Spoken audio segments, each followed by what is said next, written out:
I call materia to right. Thank you very much, Mr Chair. The Green Party will be supporting the amendment of the new clause 2A, which inserts an expiry date for this legislation. I think that that's very wise. There's no doubt that passing legislation like this that will change the employment conditions for what could be hundreds, perhaps even thousands of workers who may engage in the filmmaking and video game making industry over the next decades requires a great deal more public concern and scrutiny than one day of investigation. The fact that there has been it's a constitutional outrage, frankly, that this legislation is going through at all, and that the government has involved itself in dirty deals, dirty commercial deals and dirty political deals, by selling out what are actually very vulnerable workers. So I'm very pleased to see that there's an expiry date being proposed, and we'll be supporting that because the country does need to scrutinise this issue.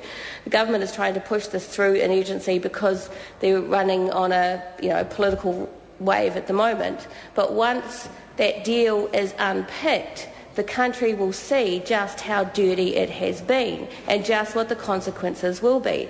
I mean, it was interesting on backbenchers the other night. We were talking about this issue, and the ACT Party was saying that they were very interested in seeing whether this kind of amendment that would mean that employees could be classed as contractors and therefore lose significant amount of their employment conditions should be extended to all workers. Is what Hilary Colvett said, is that she'd like to see it potentially extended to all workers. I mean, it's the classic extremism of that party. You wouldn't expect anything less. But there is that ideology sitting inside the government at the moment, which has the political power to interfere with workers' conditions at great hurry and at the behest of others. I'm very concerned about the consequences of this legislation for vulnerable workers and particularly for Māori workers, and I'd like to hear more about why it is the Māori Party has decided to support legislation, particularly this legislation. Let's just have a think about the kinds of people, young people we're talking about here, young people who want to get involved in the film industry. You think about how well our Māori filmmakers have been doing, and look at Boy, for example, which is excellent and not only was about a New Zealand story, but involved young Māori New Zealanders in their own story and led them to this idea that they could participate in this industry just like anyone else. It was enormously empowering to see a film like that made about young Māori, particularly young Māori men, and the opportunities that they have both in the industry and the expression of their lives. But those young people are going to, because of the nature of the industry, generally have to operate as contractors. Now, a young person getting into this business, particularly a young Māori person getting into this business, is going to have to operate under that contractual arrangements. But they are very vulnerable workers by their very nature. By their very nature, particularly young Māori men, who we know tend to be done over in terms of the education system, so they won't necessarily have all the skills or information they need to be able to negotiate as a contractor for the kinds of conditions that would make sure that they're okay.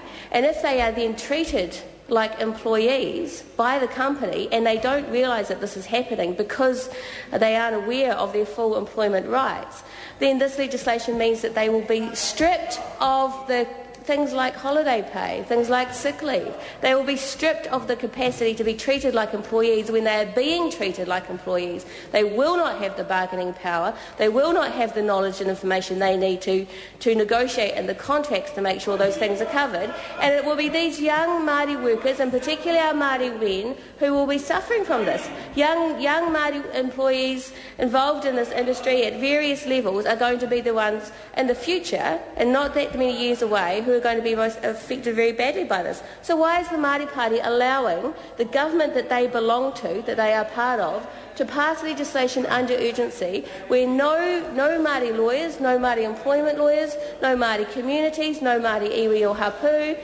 no Māori actors, no Māori has had a chance to look at this legislation and say, this is how it will affect us.